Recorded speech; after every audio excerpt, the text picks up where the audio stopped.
All right, welcome to class, everyone. Go ahead and settle in, grab your notebooks, and let's get right into it. Today's explainer is a dual case study lesson, and honestly, it is absolutely fascinating. We're going to dive into how history is fundamentally shaped by this massive tension between vast, powerful empires on one side and sudden, fierce resistance on the other. We'll be bouncing between two totally different parts of the world, across two totally different timelines, just to see exactly how people push back against ultimate power.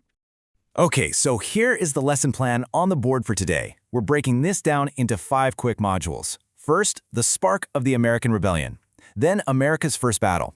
After that, we're crossing the globe for the rise of the Mughals, the Mughal Golden Age, and finally, the fall of that massive empire.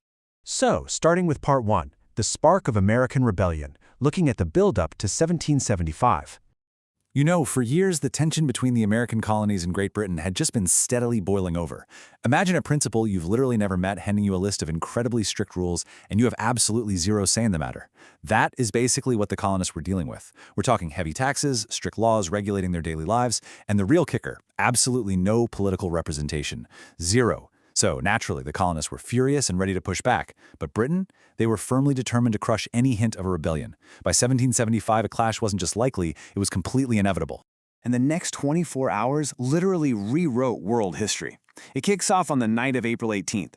British troops are marching toward Concord to seize weapons and arrest colonial leaders. But a patriot named Paul Revere makes this daring midnight ride, spreading the warning like wildfire. The British are coming. Because he did that, the local fighters, the Minutemen, were actually able to prepare. And that leads us right into the dawn standoff on April 19th at Lexington, and by that morning, full-blown resistance at Concord. Moving right into Part 2, America's first battle at Lexington and Concord. I want you to really picture this scene in your heads, class. It's dawn in the tiny village of Lexington. There's this thick, early morning fog everywhere. You have about 700 highly trained British soldiers staring down just 77 colonial fighters. 77! The Minutemen are led by Captain John Parker, and his order is crystal clear. Don't fire unless fired upon. For a second there is just dead silence, and then a gunshot. To this day, nobody actually knows who fired it, but that single trigger pull became the shot heard around the world. The British answered with a deadly volley, 8 Americans fell, and the outmatched colonists had to retreat. But actually, the story doesn't stop there. The British keep marching to Concord, but they're too late. Most of the weapons are already hidden. Meanwhile, hundreds of colonial fighters are gathering near the North Bridge. Then comes the real turning point. They see smoke rising from the town, and they genuinely think their homes are being burned to the ground. That fear, it turns instantly into action. As they march forward, British troops fire first again. But this time, everything changes. The colonists fire back. They aren't retreating anymore. This is actual resistance. The number 16. What do you think this represents? It represents the 16 miles of absolute chaos that followed for the British Army, as they retreated 16 miles all the way back to Boston. Thousands of colonial fighters just swarmed them from all sides. The colonists are using guerrilla tactics, hiding behind trees, stone walls, buildings, and just striking again and again. For 16 brutal miles, the road is a battlefield. The most powerful army in the world was suddenly the one being hunted. Just listen to this quote from a British soldier who actually survived that march. "I would rather storm hell than fight them again."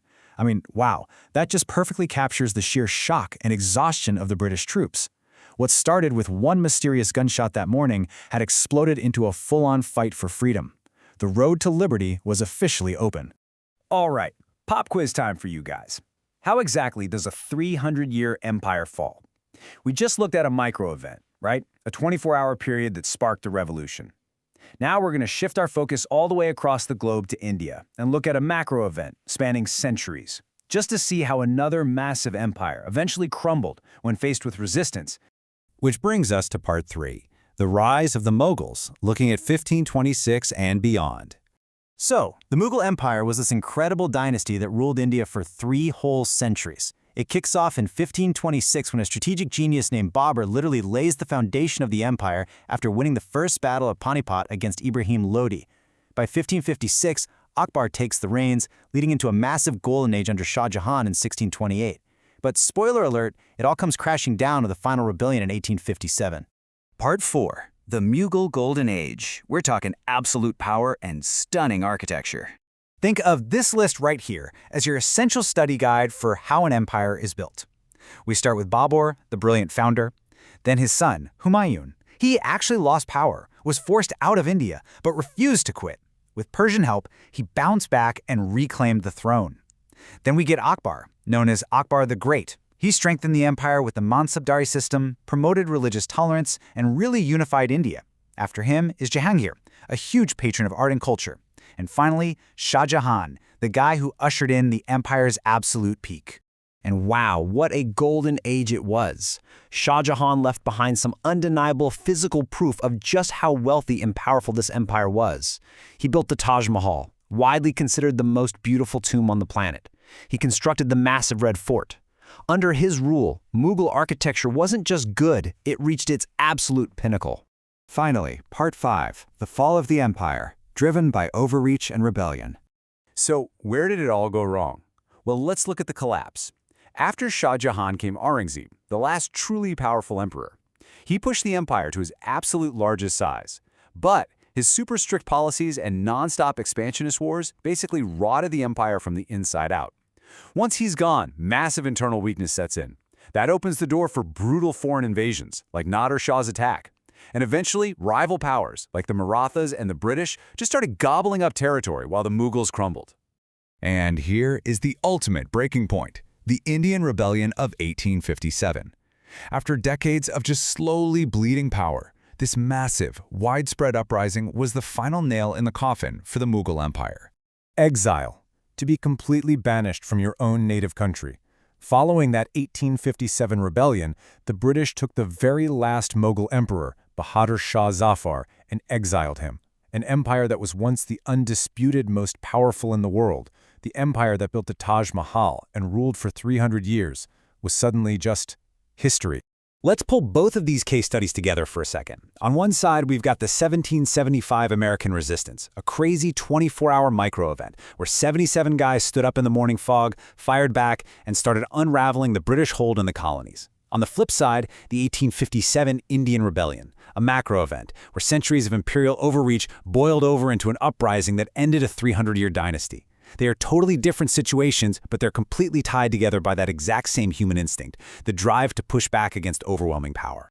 Which leaves us with this final quote from our sources today. Freedom always begins with resistance.